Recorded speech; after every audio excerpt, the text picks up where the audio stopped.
దేశం సురక్షితంగా ఉండాలన్న భారతదేశం అభివృద్ధి చెందాలన్న అది కేవలం ఒక నరేంద్ర మోడీకే సాధ్యమని నరేంద్ర మోడీని ముచ్చటగా మూడోసారి ప్రధానమంత్రి చేయాలని బీజేపీ రాష్ట్ర ప్రధాన కార్యదర్శి బంగారు శృతి అన్నారు. ఇక చేగుంట మండలం వడియారం గ్రామంలోని ప్రైవేటు ఫంక్షన్ హాల్లో బీజేపీ మెదక్ జిల్లా మహిళా మోర్చా అధ్యక్షురాలు బెండ వీణాధ్యంలో ఏర్పాటు చేసిన మహిళా శక్తి సమ్మేళన కార్యక్రమానికి ముఖ్య అతిథిగా బీజేపీ రాష్ట్ర ప్రధాన కార్యదర్శి బంగారు శృతి హాజరయ్యారు. ఈ కార్యక్రమానికి హాజరైన ఆమెకు మహిళలు మంగళహారతులు బోనాలతో స్వాగతం పలుకుతూ అనంతరం ఏర్పాటు చేసిన సమావేశంలో బీజేపీ రాష్ట్ర ప్రధాన కార్యదర్శి బంగారు శృతి, మెదక్ పార్లమెంట్ అభ్యర్థి రఘునందరావు, బీజేపీ అధ్యక్షులు జిల్లా అధ్యక్షులు గడ్డం శ్రీనివాస్, మహిళా మోర్చా జిల్లా అధ్యక్షులు బెండా వీణ, అదేవిధంగా బీజేపీ రాష్ట్ర కార్యదర్శి పార్లమెంట్ ఇన్ఛార్జి దశరథ లక్ష్మిలు మాట్లాడుతూ దేశం అభివృద్ధి చెందాలన్నా, మహిళలు ఆర్థికంగా ఎదగాలన్నా అన్ని రంగాల్లో మహిళలకు ప్రాధాన్యత కల్పిస్తున్నటువంటి భారత ప్రధాని నరేంద్ర మోడీ మూడోసారి ప్రధానమంత్రిగా కావాలని వారు తెలిపారు.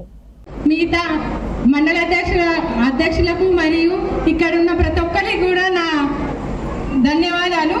ఇక్కడ ముఖ్య అతిథిగా విచ్చేసిన బంగారు శృతక్క గారికి మరియు పార్లమెంట్ ఇన్ఛార్జ్ ఆయన దశరథ లక్ష్మక్క గారికి మరియు సంగారెడ్డి జిల్లా అధ్యక్షులైన మాధురి అక్క గారికి మరియు సిద్దిపేట జిల్లా అధ్యక్షురాలైన ఉమ్మక్క గారికి మరియు ఈశ్వరక్క గారికి మరియు సుజాతకి మరియు నా యొక్క ధన్యవాదాలు. ముఖ్యంగా ఇక్కడ ఏంటంటే మహిళా సమ్మేళనం అంటే మహిళల గురించి మన బీజేపీ పార్టీ మోడీ గారు మనకి ఎలాంటి ముఖ్యంగా 33% అంటే ఏ ప్రభుత్వం కూడా కాంగ్రెస్ ప్రభుత్వం కానీ ఎలాంటి ప్రభుత్వం కూడా 33% తెస్తామని 50 ఏళ్ళ నుంచి చేసినా కానీ ఆ కళ నెరవేరలేదు. కానీ ఇప్పుడు వచ్చిన తర్వాత అంటే 10 సంవత్సరాల నుంచి 2014లో నరేంద్ర మోడీ గారు మొట్టమొదటిసారిగా ప్రధానమంత్రి అయిన తర్వాత ఈ 10 సంవత్సరాలలో 2 పర్యాయాలలో దేశంలో ఉన్నటువంటి మహిళలకు ఏ విధమైనటువంటి సంక్షేమ పథకాలు తీసుకురావడం జరిగిందో చాలా చక్కగా వివరించారు. మరి ఈ పథకాలన్నింటినీ కూడా మనం ప్రజలలోకి తీసుకెళ్లాల్సినటువంటి బాధ్యత ఇక్కడ మీ ముందు ఇక్కడ కూర్చున్న వాళ్ళందరి పైన ఉంటుంది. మనం చెప్పకుంటే బీజేపీ పథకాలు, నరేంద్ర మోడీ గారి పథకాలు, బీజేపీ కార్యకర్తగా బీజేపీ నాయకునిగా మనం చెప్పకుంటే అది వేరే పార్టీ వాళ్ళ ఖాతాలో పడిపోతుంది. మరి సొమ్మొకరిది సోకొకరిది కాకుండా ఎవరైతే ఇస్తున్నారో, ఏ సంక్షేమ పథకాన్ని ఎవరు నిధులు ఇస్తున్నారో ఆ నిధులన్నీ కూడా మరి ఎవరిస్తున్నారని చెప్పేసి ప్రతి గ్రామంలో చర్చ చేయాల్సినటువంటి అవసరం ఉంది. ఏదైనా ఒక వార్త స్పీడ్గా ప్రచారం జరుగుతుందంటే అది కేవలం మహిళల వల్ల మాత్రమే జరుగుతుంది. ఎందుకంటే వివిధ పనులు చేసుకున్నప్పుడు, వివిధ కార్యక్రమాల్లో మీరు ఉన్నప్పుడు ఈ చర్చ జరుగుతుంది. కాబట్టి మీరందరూ కూడా ఫలానా పథకం, ఫలానా స్వచ్ఛ భారత్ టాయిలెట్ కానీ, ఉజ్వల గ్యాస్ పై కానీ, సుకన్య సమృద్ధి కానీ, బేటీ బచావో బేటీ పడావో పథకం కానీ, బాలింతలకు ఇస్తున్నటువంటి పౌష్టిక ఆహారం కానీ, అదేవిధంగా అనేకమైనటువంటి సంక్షేమ పథకాలు, ముఖ్యంగా మహిళలకు 33% రిజర్వేషన్ కావాలని చెప్పేసి చాలా రోజులుగా మహిళలు ఉద్యమం చేస్తూ ఉన్నారు. 75 సంవత్సరాలు స్వాతంత్రం వచ్చి, భారతదేశానికి స్వాతంత్రం వచ్చి 75 సంవత్సరాలు పూర్తయినప్పటికీ మహిళలను ఎవరు పట్టించుకున్న పాపన పోలేరు, మహిళల గురించి ఆలోచించలేరు. కాంగ్రెస్ పార్టీ కావచ్చు, ఇతర పార్టీలు కావచ్చు, మహిళల గురించి ఆలోచించలేరు. మరి నరేంద్ర మోడీ గారు ప్రధానమంత్రి అయిన తర్వాత మహిళలకు ఈ విధమైనటువంటి సంక్షేమ పథకాలు, మహిళల యొక్క ఆత్మ గౌరవం కాపాడడానికి ఏ విధంగా సంక్షేమ పథకాలు తీసుకురావడం జరిగింది, ఇవన్నీ కూడా మనం చెప్పాల్సినటువంటి అవసరం ఉంది. అదేవిధంగా చట్టసభలలో, స్థానిక సంస్థల్లోనే కాకుండా చట్టసభలలో, స్థానిక సంస్థల్లో ఉంది రిజర్వేషన్, స్థానిక సంస్థల్లో రిజర్వేషన్ ఉంది. ఇక్కడ ఉన్న వాళ్ళు వార్డు మెంబర్లు, ఎంపీటీసీలు, జెడ్పీటీసీలు వాళ్ళు ఉన్నారు. కానీ చట్టసభలలో కూడా 33% రిజర్వేషన్ కావాలని చెప్పేసి మరి పోరాటం చేసినటువంటి నారీ శక్తికి మరి ఒక బహుమతిగా, ఒక కానుకగా మన నరేంద్ర మోడీ గారు 33% 100 మంది చట్టసభలో ఉంటే అందులో 33 మంది మాతృమూర్తులు మహిళలు ఉండాలని చెప్పేసి ఏదైతే ఈ చట్టాన్ని తీసుకొచ్చారో మరి మీరందరూ మహిళలు కూడా నరేంద్ర మోడీ గారికి ఒకసారి గట్టిగా చప్పట్ల ధన్యవాదాలు చెప్పాల్సినటువంటి అవసరం ఉంది. ఎవరిని అడిగినా కానీ మోదీ అని అంటారు. మోదీ గారు వచ్చిపోతే నేను ఎన్నికల్లో గెలుస్తానే ఒక దేశ ప్రధానమంత్రి అంటాడు. ఇంకో దేశ ప్రధానమంత్రి అయ్యా నువ్వు చేసే అభివృద్ధి మేమందరం చూడాలనుకుంటున్నాం. ఇప్పుడు మూడోసారి కూడా ప్రధానమంత్రి అవ్వాలంటే మొన్న ప్రధానమంత్రి గారు ఒక ఇంటర్వ్యూలో చెప్పడం జరిగింది, ఈ 2 సంవత్సరాలు నేనేది చేసినానో అది కేవలం ఒక సినిమా ట్రైలర్ మాత్రమే, కానీ రాబోయే రోజులలో మొత్తం సినిమా చూపిస్తాను అని నరేంద్ర మోదీ గారు చెప్పడం జరిగింది. అది ఏ రకంగా చెప్పిండు, ఈ దేశంలో 2047లో మనకి స్వాతంత్రం వచ్చి 100 సంవత్సరాలు అవుతుంది. ఆ 100 సంవత్సరాల్లో భారతదేశం విశ్వగురువుగా నిలబడాలి అని అంటే ఏ రకంగా మనం ముందుకెళ్ళాలి, ఏ రకంగా మనం ఆర్థికంగా ముందుకెళ్ళాలి, దేశ అభివృద్ధి ఏ రకంగా పదంలో ముందుకెళ్ళాలి అని అంటే ఆయన చేసి చూపిస్తానన్నారు. భారతదేశం ఒక వికసిత్ భారత్ కింద ఒక ప్రపంచంలోనే తెలుసుకునే దేశంలాగా అభివృద్ధి చెందిన దేశంలాగా చేయాలి అని అంటే అది నరేంద్ర మోదీ గారి వల్లనే సాధ్యమవుతుంది. అందుకనే ఇక్కడి నుండి మీరందరూ కూడా ఆశీర్వదించినప్పుడు లాస్ట్ టైము శ్రీ రఘునందన్ జీ మనకి ఎమ్మెల్యే లాగా అయింది. ఈసారి కూడా మహిళలందరూ కూడా, ఎందుకంటే ఎక్కువ శాతము మీ మీదనే డిపెండ్ అయి ఉంటుంది. ఎందుకంటే ప్రతి ఇంటికి కంట్రోల్ చేసేది మహిళ. మీరు ఎప్పుడు ఎవరికి ఏ రకంగా ఓటేయమన్నా వాళ్ళు ఓటేసే రకంగా ఉంటారు. మీ భవిష్యత్తు ఆలోచించండి, మీ పిల్లల భవిష్యత్తు ఆలోచించండి, మీ రాబోయే వంశం గురించి ఆలోచించండి. ఇవన్నీ కావాలి అంటే నరేంద్ర మోదీ గారు రావాలి. నరేంద్ర మోదీ గారు వస్తే కానీ ఈ దేశంలో అభివృద్ధి చెందదు. ఈ దేశం అభివృద్ధి చెందిందంటే చాలా మంది ఆర్థికంగా బలమవుతారు, చాలా మంది మన పిల్లలకి ఉద్యోగాలు వస్తాయి, చాలా మంది పిల్లలకి ఈ దేశంలో సురక్షితం వస్తుంది. మనకి దేశ సురక్షితం కావాలంటే నరేంద్ర మోదీ గారు ఉండాలా, మహిళల సురక్షితం కావాలంటే నరేంద్ర మోదీ గారు ఉండాలా, రైతులకి మంచి జరగాలంటే శ్రీ నరేంద్ర మోదీ గారు ఉండాలా. సో అందుకని ఇవన్నీ ఆలోచించి మనం నరేంద్ర మోదీ గారిని ఎంచుకుందాం, భారతీయ జనతా పార్టీని ఎంచుకుందాం. కేవలం భారతీయ జనతా పార్టీయే ఇవన్నీ ఇవ్వగలదు. నరేంద్ర మోదీ గారు ఆయన ఆలోచనలో 4 విషయాలు ఉన్నాయి. ఏంటి అని అంటే యువత ముందుకెళ్ళాలి, యువతకు ఉద్యోగాలు రావాలి, యువత మంచిగా చదువుకోవాలి, మరియు మహిళల ఆత్మగౌరవం పెరగాలి, మహిళలు అన్ని రంగాల్లో ముందుండాలి అనేది ఆయన ఆలోచన. మూడవది ఆయన రైతులు ఎప్పుడు సురక్షితంగా ఉంటారో ప్రజలందరూ కూడా సురక్షితంగా ఉంటారు అనేది ఆలోచన. రైతుల గురించి ఆలోచిస్తారు.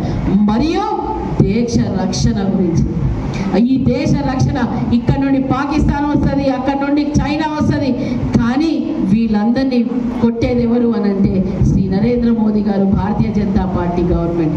రేపు నరేంద్ర మోదీ గారిని 3వసారి ప్రధానమంత్రి అయ్యేలాగా ఎవ్వరికి కూడా ఆపే శక్తి ఎవ్వరికీ లేదు. కానీ ఆ శక్తిని మనందరం మహిళలు మనలో ఉన్న శక్తిని చూపించి నరేంద్ర మోదీ గారిని మరియు రఘునందన్ జీని మళ్ళీ ఒకసారి ఎంపీ లాగా గెలిపించాలి. ఎంపీటీస్లము వార్డ్ మెంబర్లము అంటే 33% మనకే ఉంటుంది. దానికి గాను మనం అందరం కూడా నరేంద్ర మోడీ గారికి ఒకసారి గట్టిగా క్లాప్స్ కొట్టే విధంగా మనకు గ్యాస్, ఉజ్వల గ్యాస్ కింద అందరికీ కూడా ఫ్రీ గ్యాస్ ఇచ్చారు నరేంద్ర మోడీ గారు. ఎందుకంటే తన తల్లి కట్టెల పొయ్యి మీద వండుతుంటే కళ్ళెమ్మట నీళ్లు ఆ బాధ భరించలేక చూడలేక నా తల్లిలాగే భారతదేశంలో మా తల్లులు కూడా అలాంటి బాధ భరించకూడదన్న ఉద్దేశంతో ప్రతి ఒక్క మహిళకు ఫ్రీ గ్యాస్ అందించారు. అదేవిధంగా స్వచ్ఛ భారత్ కింద టాయిలెట్స్ అందించారు. అదేవిధంగా మన పొద్దున్న లేస్తే చెత్తబండి వస్తుంది, చెత్తబండి, పల్లె ప్రకృతి వనాలు మరియు సీసీ రోడ్డు, ఎల్ఈడి బల్బులు, మరియు ముఖ్యంగా మన పొద్దున్న లేచి ఉపాధి హామీ పథకం కింద పనికి వెళ్తున్నాం. అంటే గ్రామీణ ప్రాంతాల్లో కరువు పని అంటారు. ఆ కరువు పనిని కూడా ఇప్పుడు 300, ఇంతకుముందు 200 వచ్చేది, ఇప్పుడు 300 వరకు పెంచారు. ఈ నెల నుంచి 300 వస్తాయి. కాబట్టి మనం అందరం కూడా మనం మోడీ గారికి ఎంతో రుణపడి ఉన్నాం. అదేవిధంగా అదే కాదు, మనకు వచ్చే గ్రూప్లలో వచ్చే వడ్డీ లేని రుణాలను కూడా నరేంద్ర మోడీ గారే ఇస్తున్నారు. అదేవిధంగా అంగన్వాడీ స్కూల్లో వచ్చే పోషణ అభియాన్ కింద వచ్చే ప్రతి ఒక్కటి పాలు, గుడ్లు, భోజనం అక్కడ ఇచ్చే ప్రతి ఒక్కటి కూడా సెంట్రల్ ప్రభుత్వం నుంచే వస్తుంది. ఇది తెలియదు ఎవరికి. మేము ఎప్పుడైతే బీజేపీ అంగన్వాడీ స్కూళ్ళల్లో వెళ్ళి ప్రచారం మొదలు పెట్టామో అక్కడ కేసీఆర్ ఏం చేశాడంటే కేసీఆర్ పెట్టడం మొదలు పెట్టాడు. అక్కడ పెట్టడం సరే అందరూ అనుకున్నారు ఇదంతా కేసీఆర్ వేస్తూ అనుకున్నారు, కానీ కాదు, అది కేంద్ర ప్రభుత్వం నుంచి వస్తుంది. కాబట్టి ప్రజలు మొన్న గట్టిగా బుద్ధి చెప్పి ఎక్కడ పంపించారు, అక్కడ పంపించారు. అదేవిధంగా కాంగ్రెస్ ప్రభుత్వం మేం చేస్తామని 6 గ్యారెంటీలు ఇచ్చారు. ఇప్పటి వరకు ఒక ఫ్రీ బస్ అని ఇచ్చారు. ఆ ఫ్రీ బస్ కూడా కొట్టుకుంటున్నారు ఒక్కొక్కరు. నేనైతే మెదక్లో నేను సిచ్యువేషన్ ఏంటంటే ఫ్రీ చూస్తున్నారంటే మహిళలకు బస్ ఫ్రీ పెట్టడం వల్ల ఎంత ఇబ్బంది అంటే ఎక్స్ప్రెస్ బస్సులు పెట్టట్లేదు, అన్ని డీలక్స్లే. ఆ డీలక్స్ కూడా 2 గంటలకు ఒకటి ఉంటుంది. అంటే మనం ఎంత అర్జెంట్ పోయేది ఉంటుంది, పని ఒక ఆఫీస్కి వెళ్ళేది ఉంటుంది, ఇంకేదో పని ఉంటుంది, పిల్లలకి కాలేజ్ వెళ్ళేది ఉంటుంది. ఫ్రీ అనగానే మనం అరే ఫ్రీ ఇస్తున్నారు వాళ్ళకే ఓటేస్తారు కాదు, మనకు సమయానికి అందుతుందా లేదా అని ఆలోచించాలి. అదే కాదు, ప్రతి మహిళకు 2500 ఇస్తారు. ఇప్పటి కూడా కాంగ్రెస్ ప్రభుత్వం ఇవ్వలేకపోయింది. అదేవిధంగా రైతులకు రుణమాఫీ అన్నారు, 2 లక్షల రుణమాఫీ అన్నారు, రుణమాఫీ లేదు, ఏం లేదు. మళ్ళీ ఆగస్టు 15 వరకు నేను తీరుస్తా అని చెప్పాను.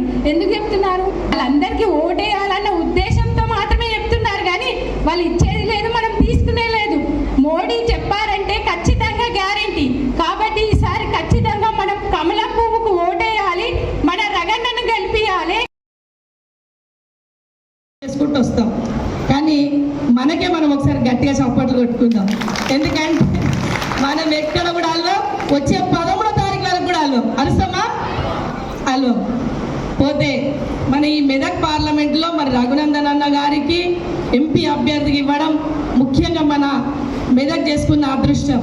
ఒక డైనమిక్ అన్న వకీల్ సాబ్ అంటారు, న్యాయంగా మాట మాట్లాడితే బుల్లెట్ దిగాలి, మాట మాట్లాడితే బుల్లెట్ దిగాలి. అట్లాంటి గొప్ప వ్యక్తి. అంతేగాక దుబ్బాకల బై ఎలక్షన్స్ చేసినప్పుడు దుమ్ము రేపింది. అసలు టీవీలో సాయంత్రం న్యూస్ వస్తుందంటే దుమ్ము. అక్కడ ఉన్నోళ్ళు కూడా అట్లా పని చేసారు. అసలు నిజంగా ఎట్లా కొట్లాడుతున్నారంటే అట్లా. దాని తర్వాత మునుగోడులో ఒక రోజు వచ్చినప్పుడు, నేను మునుగోడులో 20 రోజులు పనిచేసిన. 20 రోజులు పనిచేసినప్పుడు ఒక రోజు రఘునందన్ అన్న మీటింగ్ తీసుకుంటాడు. చెప్తుండే ఏమంటుండే, అన్న ఎక్కడ పోయినా ఒక్కరు పోవద్దు, 10 మంది పోండి, గుంపుగా పోండి, ఎగబడి నా కొడుకులారా ఎవరు వస్తే వాళ్ళని తీస్తారని. మునుగోడులో ఎట్లా జరిగింది తెలుసా? టీఆర్ఎస్ వాళ్ళు అందరూ ఎగబడి తరిమి కొట్టిరు వాళ్ళని. భారతీయ జనతా పార్టీ కార్యకర్తలు ఎక్కడ పనిచేస్తే అక్కడ వాళ్ళని ఇది చేసారు. ఒక బూత్ అధ్యక్షుడికి సమానంగా ఎమ్మెల్యే పనిచేసాడు. ఎమ్మెల్యేలు అందరూ రోడ్ల మీద తిరిగిరు. ఒక బూత్ అధ్యక్షుడు అక్కడ పనిచేస్తున్నాడంటే ఆయన తోటి భయపడ్డారు వాళ్ళు. టీఆర్ఎస్ ప్రభుత్వం అట్లా రాక్షస పాలన చేసింది. అంత చేసిన అక్కడ మునుగోడులా ఓడిపోయిన మనలే విజయం భారతీయ జనతా పార్టీది అయింది. ఎందుకంటే అక్కడ ఉన్న వాళ్ళందరికీ మన బూత్ అధ్యక్షులు, మన కార్యకర్తలు నీళ్లు తాగిపించారు వాళ్ళకి. అది మన భారతీయ జనతా పార్టీ యొక్క కార్యకర్తల గొప్పతనం. మహిళలు కూడా ఇక్కడ సుధారెడ్డి గారు కూడా ఉన్నారు, అక్క కూడా అక్కడ ఇన్ఛార్జ్ వచ్చి ఆమె కూడా పనిచేసింది. భోజనం లేదు, మాకు తిండి లేదు, నీళ్లు లేవు, మంచి ఎండాకాలం అయినా కూడా ఎక్కడ తడపడాయించకుండా పని చేసి చూపించినారు. మరి ఈరోజు టీఆర్ఎస్ చేస్తున్న దుష్చారణ, ఎందుకంటే 10 సంవత్సరాలు అది ఏం చేసిందో ప్రజలు విసిగెత్తిపోయారు. అప్పుడు ఏం చేసిన తెలంగాణ రాష్ట్ర సాధనకు అట్టడుగు వర్గాల నుంచి ఎస్సీ, ఎస్టీ, బీసీ, మైనార్టీ ప్రతి ఒక్కరు పిల్లలు కూడా త్యాగం చేసినారు. ఆ రోజు అందరు కూడా కొట్లాడి తెలంగాణ రాష్ట్రాన్ని సాధిస్తే చివరకు రాజకీయం చేసి వాళ్ళ కుటుంబ పాలన చేసినారు. ప్రజలు ఇసుకెత్తిపోయారు. 10 సంవత్సరాలలో ఆలోచించారు, మనం ఇంత కష్టం చేసినాం, వీళ్ళని చేస్తే మొత్తం కుటుంబ పాలనలో మన పిల్లలకు అన్యాయం జరిగింది. మనం ఏమనుకున్నాం, తెలంగాణ రాష్ట్రం వస్తే మన పిల్లలకు ఉద్యోగాలు వస్తాయి, మనకు నిధులు వస్తాయి, మనకు నీళ్లు, నిధులు, నియామకాలు అనే ఒక సెంటిమెంట్ మీద మనల్ని మొత్తము అందరినీ అన్యాయం చేసారు. అయినా కూడా మనం కొట్లాడి మనం చేస్తే నీళ్లు రాలేవు, నిధులు రాలేవు, నియామకాలు లేవు, ఉద్యోగాలు మాత్రం వాళ్ళకు వచ్చినాయి. ఇసుకెత్తి ఏం చేసినారు, ఇప్పుడు వాళ్ళ మీద కోపంతో ఈ పక్క బాయిలకు వెళ్ళి ఇంకో పెద్ద బాయిలు పడ్డాం మనం. అవునా? కాంగ్రెస్ పార్టీ పటాన్ చెరువుకి వెళ్ళి కాటా శ్రీనివాస్ గౌడ్ అనే ఒక బీసీ బిడ్డకి ఎమ్మెల్యే పదవి ఇస్తే ఈయన తొడలు కొట్టి, రంకెలు కొట్టి కాంగ్రెస్ పార్టీని ఓడగొట్టాలని వీడియోలు పెట్టి కాటా శ్రీనివాస్ గౌడ్ని ఓడగొట్టి, ఒక బీసీ బిడ్డను ఓడగొట్టి ఈయన రేవంత్ రెడ్డి మెదక్లో చెప్తాడు, మా బీసీ బిడ్డను గెలిపి ఇలా ఉంటాడు అన్నాడా లేదా? మరి కాటా శ్రీనివాస్ గౌడ్ బీసీ కాదా? ఆయన పడాచంలో 7,000తో ఓడిపోయాడు. ఆయన ఎమ్మెల్యే అవుతుండేనా కాకపోతుండేనా? మరి నాకు ఎంపీ కావాలని కోరుకుంటే ఆ రోజు కాటా శ్రీనివాస్ గౌడ్ని గెలిపించాలా వద్దా?